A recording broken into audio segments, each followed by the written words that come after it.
नहमदुहु व नुसल्ली अला रसूलिहिल करीम अम्मा बाद फ़ौज़ बिल्लाहि मिनश शैतानिर रजीम बिस्मिल्लाहिर रहमानिर रहीम इल्लल्लज़ीना आमनु व अमिलुस सालिहात सदक़ल्लाहुल मौलानाल अज़ीम व बल्लगना रसूलुहुन नबियुल अमीनुल करीम व नहनु अला ज़ालिका लमिनश शाहिदीन वश्शाकिरीन वल्हम्दुलिल्लाहि रब्बिल आलमीन। प्यारे इस्लामी भाइयों, आज मैंने कुर्सी खिताबत पर बैठकर करबला बदरौली की सरजमीन पर आप तमामी हजरात के दरमियान कुरान की बहुत मशहूर और मारूफ आयत करीमा पढ़ने का शरफ हासिल किया। मचल कर कह दो सुभान अल्लाह। और इस आयत करीमा के तहत थोड़ी देर आप तमामी हजरात के टाइम और वक्त और साथ ही साथ उठक बैठक और कशमकश और छटपटाहट को मद्देनजर रखते हुए गुफ्तगू करने से पहले मैं बेहतर ही नहीं बल्कि मुनासिब ये समझता हूँ कि आइए सबसे पहले उस आकाए नामदार मदीने के ताजदार दोनों आलम के मालिक व मुख्तार लंबे लंबे हाथों से भीख देने वाले दाता गुंबदे खजरा में आराम फरमाने वाले आका की बारगाह में अकीदत व मोहब्बत के साथ झूम कर बुलंद आवाज से दुरूद पाक का नजराना पेश फरमाए और पढ़े अल्लाहुम्मा सल्ली अला सय्यदना शफीअना व हबीबना व करीमना मौलाना मुहम्मदिन व अला आलि मुहम्मदिन व बारिक वसल्लिम सल्लु अलैहि सलातु व सलामन अलैका या रसूल अल्लाह। सुभान अल्लाह। आज मोहम्मद शरीफ भाई ने जिंदगी का सबसे बड़ा काम करके दिखा दिया। सुभान। और पूरे आलम इस्लाम को ये पैगाम दे दिया, खतने का मौका हो तो पाक महफिल रचाया जाए, अकीके का मौका हो तो पाक महफिल रचाया जाए, शादी का मौका हो तो पाक महफिल रचाया जाए, लड़की और लड़के का निकाह बाद में किया जाए, निकाह से पहले गुलगुले वाली रात में, रज्जगे वाली रात में अल्लाह और उसके रसूल के जिक्र के लिए पाक महफिल मुनक्किद किया जाए, लड़की और लड़के का निकाह बाद में किया जाए, निकाह से पहले ये अहद कर लिया जाए, ये फैसला कर लिया जाए, ये आज़म कर लिया जाए, ये तहैया कर लिया जाए कि हम अपने लड़की का निकाह बाद में करेंगे, लड़के का निकाह बाद में करेंगे। निकाह से पहले जिसके सदके में अल्लाह ने लड़की और लड़का से नवाजा है, सबसे पहले उस नबी का जलसा रचाएंगे, बाद में निकाह करेंगे। खुशी का मौका हो तो पाक महफिल रचाया जाए और गम का मौका हो तो भी पाक महफिल रचाया जाए। अरे भैया रखो यार, मान जाओ मत आप जब तकरीया करके बैठो तो दारू। जश्न ईद मिलादुन नबी, जश्न शादी खाना आबादी, मसलके आला हजरत हजरत अल्लामा आफाक रज़ा कादरी, नारे तकबीर, नारे रिसालत। बहुत जिंदाबाद।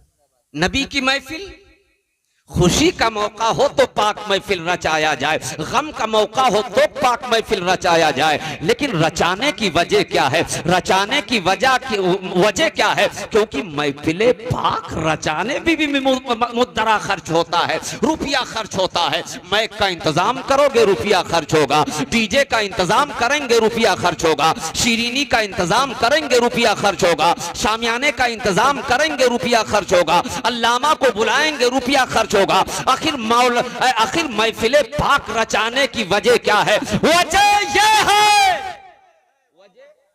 बोल दो यार सुभान अल्लाह। वजह यह है कि हम लोग अल्लाह का दिया हुआ रिज्क खाते हैं और अल्लाह ही के मुल्क में रहते हैं। सुभान अल्लाह। और अल्लाह बीवी से पाक, बच्चों से पाक, माँ बाप से पाक, औलाद से पाक, लेकिन एक महबूब रखता है, एक महबूब रखता है और उस महबूब से इतनी मोहब्बत फरमाता है, इतनी मोहब्बत फरमाता है, इतनी मोहब्बत फरमाता है कि पूरी कायनात का वजूद हुआ उसी महबूब के सदके में। अल्लाह ने हमें और आपको पैर से नवाजा तो अपने महबूब के सदके में नवाजा, कान से नवाजा तो अपने महबूब के सदके में नवाजा, खेत और खलियान से अल्लाह ने नवाजा, आंख जैसी दौलत से अल्लाह ने नवाजा तो अपने महबूब के सदके में नवाजा, औलाद जैसी दौलत से अल्लाह ने नवाजा तो अपने महबूब के सदके में नवाजा, रुपया और पैसा से अल्लाह ने नवाजा, खेत और खलियान से अल्लाह ने नवाजा, दौलत और सरवत से अल्लाह ने नवाजा। अब कान खोल करके मुसलमानों सुनो, अब अगर उसी रुपए को अल्लाह के उसी रुपए के दिए हुए रुपए को अपनी बेटी के शादी शादी के मुबारक मौके पर नबी का जलसा रचाएंगे, तो सच्चाई से बताओ मुसलमानों, मेरे अल्लाह को खुशी होगी कि नहीं होगी? यकीनन जब अल्लाह खुश होगा, उसकी दरियाए रहमत जोश में आएगी, तो सिर्फ मोहम्मद शरीफ साहब ही नहीं, सिर्फ जनाब रईस अहमद साहब ही नहीं, सिर्फ अल्लामा रिहान रजा साहब ही नहीं, सिर्फ जनाब कारी मेराज रजा साहब ही नहीं, जनाब कारी इमरान ही नहीं, जनाब रिहान रजा ही नहीं, बल्कि इस पाक महफिल में जितने लोग भी हाजिर हो, कसम खुदा की मुसलमानों, अगर अल्लाह की रहमत जोश में आ गई तो जितने लोग बैठे हो, कसम खुदा की मुसलमानों, हम सबके नजात का जरिया बनता हुआ नजर आएगा अगर अल्लाह राजी हो जाए। नारे तकबीर, नारे रिसालत, मसलके आला हजरत, जश्न शादी खाना आबादी, नारे तकबीर। आए है बाबा, माशाअल्लाह माशाअल्लाह। खुशी का मौका हो तो पाक महफिल रचाया जाए, और गम का मौका हो तो भी पाक महफिल रचाया जाए। मुझे यकीन है जब नबी का जलसा करेंगे तो यकीनन मेरा अल्लाह राजी होगा, और अल्लाह की रजा ही बख्शिश का जरिया है, अल्लाह की रजा ही कामयाबी का जरिया है। मसलन मैं इस मैक की तारीफ करने लगा, अरे मैक तो कितना अच्छा है, अरे मैक तो कितना खूबसूरत है, अरे मैक तो कितना हसीन और जमील है, अरे मैक तेरी आवाज कितनी बुलंद है, अरे मैक तेरी आवाज कितनी सुरीली है, ऐ मैक तेरी आवाज कितनी हसीन और जमील है, ऐ मैक तेरी आवाज कितनी बुलंद है, मैं तुझमें आहिस्ता से बोलता हूँ, तू मेरी आवाज को 2-3-4 किलोमीटर दूरी तक पहुंचा देता है। बड़ी देर तक मैंने इस मैक की तारीफ किया, लेकिन न स्टैंड मेरी बात का कुछ जवाब दे रहा है, न ये लीड कोई जवाब दे रही है, न सामने रखा हुआ डीजे मेरे बात का कुछ जवाब दे रहा है, जर्रा बराबर मुस्कुराता ही नहीं। कसम खुदा की इतनी तारीफ अगर करबला बदरौली के किसी नौजवान की कर देता, मारे खुशी के छटपटा जाता, लेकिन इतनी देर से मैं तारीफ कर रहा हूं, लेकिन न ये लीड मुस्कुरा रही है, न ये स्टैंड मुस्कुरा रहा है, न ये सामने रखा हुआ डीजे मेरी बात का कुछ जवाब दे रहा है, न ये मशीन मुस्कुरा रही है। इसी दरमियान में मेरी नजर मैक मैकेनिक के ऊपर पड़ गई। वो जनाब अली बैठे बैठे आहिस्ता आहिस्ता मुस्कुरा रहे थे और ऐलान कर रहे थे, ए मौलाना, ये लीड का कमाल नहीं है, ये स्टैंड का कमाल नहीं है, ये मशीन का कमाल नहीं है, ये डीजे का कमाल नहीं है, ये हरन का कमाल नहीं है। ए मौलाना साख सुनो सुनो, ये मेरे सेटिंग का कमाल है, मेरे सेटिंग का कमाल है। अब मैं आपसे पूछना चाहता हूं,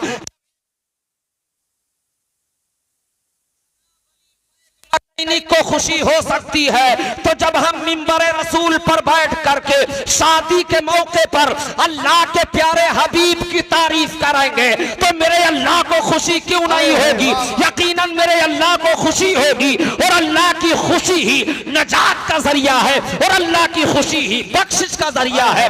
इसलिए मेरे भाई, खुशी का मौका हो तो पाक महफिल रचाया जाए, और गम का मौका हो तो महफिल। अल्लाह आज की इस नूरानी महफिल को अपनी बारगाह में कबूल फरमा ले, और इस महफिल मिलाद को हम सब के लिए बख्शिश का जरिया बना। हज़रात गिरामी, जो आयत करीमा मैंने तिलावत करने का शरफ हासिल किया, इसका तर्जमा जरूर करूंगा, तकरीर करबला बदरौली की सरजमीन पर दोबारा आकर करूंगा। अभी रिजवान निजामी साहब नबी की नतिया जब पढ़ रहे थे, मैकुआ पर खड़े, तो कसम खुदा की बगलिया में बैठा मैं छटपट छटपट कर रहा था। और पहली बार कारी इमरान साहब को मैंने सुना आज, सुभान अल्लाह, बहुत उम्दा पढ़ते। यकीनन जिस तरह नात पढ़ने का हक है उसी तरह नबी की नात पढ़ते, वरना एक शायर इसी आसमान के नीचे, इसी जमीन के ऊपर पैदा हो चुके हैं, वो जिस जलसवा में पहुंचते हैं पूरे जलसा को मस्खरा बना देते हैं। आपने सुना होगा, हुचकी बहुत लेते, हुचुर हुचुर, अल्लाह जाने क्या करते हैं। अल्लाह ऐसे शायरों को हिदायत नसीब फरमा, आमीन कह दो। नात उस अंदाज से पढ़ा करो जिस तरह नबी की नात पढ़ने का हक है, अदब के दायरे में नबी की नात पढ़ा करो, और अंदाज भी वही। बात शायर को तो ऐसा देखा है कि भोजपुरी तराना लहराने लगते जी। नबी की नात उस अंदाज से पढ़ा करो जिस तरह पढ़ने का हक है मेरा। और आज तो इस वक्त मैं देख रहा हूं मोहम्मद शरीफ भाई, आज के दौर में जो शायर जतने खींच पावे समझ लो सबसे बड़कवा शायर है। आप सुने हुई, मतलब खींच तान जी के बहुत ज्यादा हो, समझो इससे बड़ा कोई शायर है नहीं। हाँ, और सुबेरवा, अरे फलाने शायर आ रहा है, इतनी बढ़िया नात पढ़ी, 2 मिनट तक ससिए नहीं तोड़त रहे। अच्छा कौन कलाम पढ़ी, इका तो हम नहीं जान पावा। हजरत आए रहे, इतनी कुर्सी तूर तकरीर की। अच्छा कौने मौजू पर हजरत तकरीर की, कहीं यार ये तो हम नहीं जान पावा। अल्लाह हो, ये हाल है हमारा।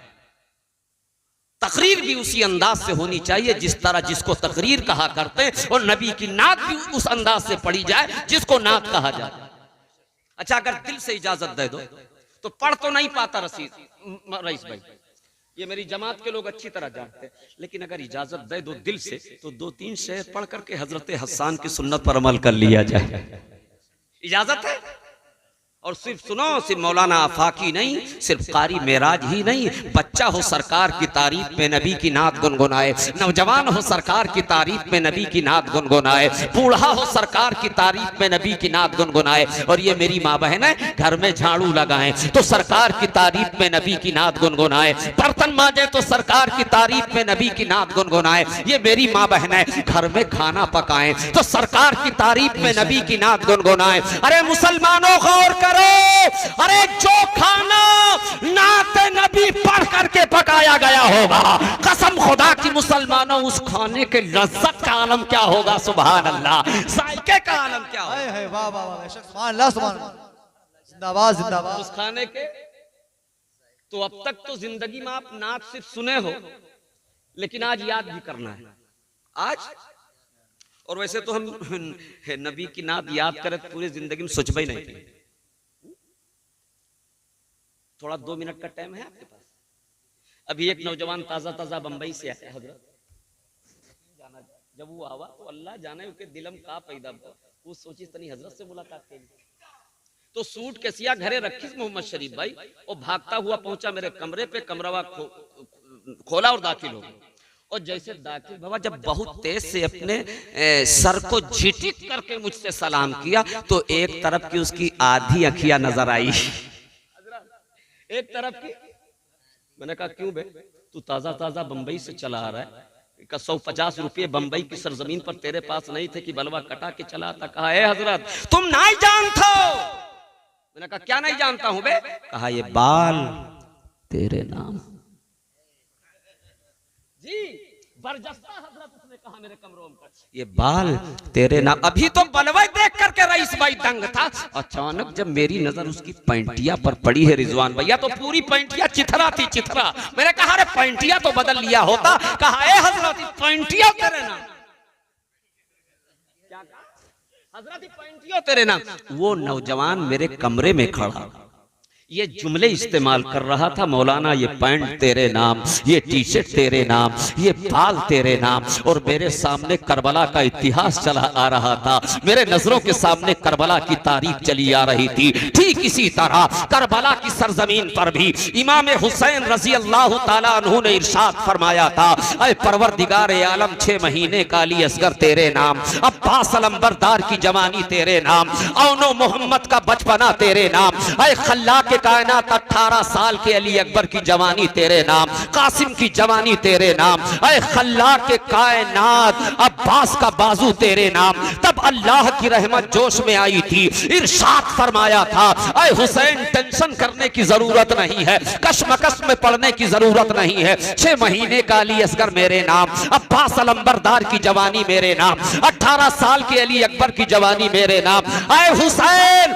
अरे तेरा पूरा खानदान मेरे नाम, लेकिन जन्नत तेरे नाम।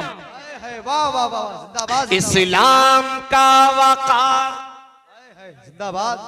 इस्लाम का वक़ार बेशक याद करना है बाबू।